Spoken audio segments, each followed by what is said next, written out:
Oh. Nanay ko laging nabubudol. Check niya ngayon kung Okay yung nabili niya sa TikTok. okay yung nabili niya sa TikTok. Hi!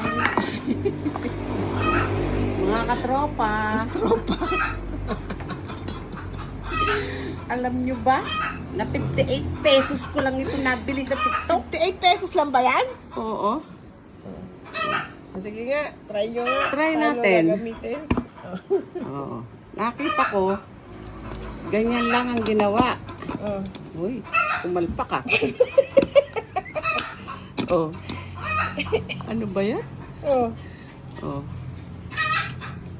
Paano? Ayan na. Hindi yata nagana ah. Hindi ko lang alam. Pero ayan na, oh. Kumakana na, oh. Oh. Oh.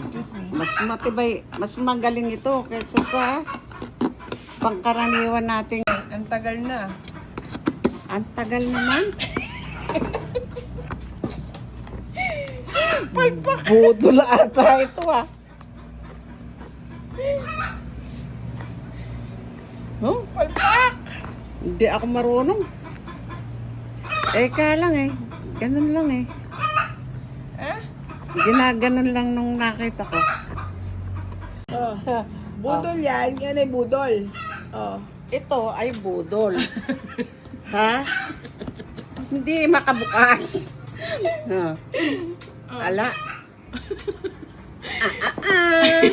Buti pa, eto na lang. Mas madali. Oh, di ba? Kung ano nakasanayan, siyang gawin. Huwag magpabudol.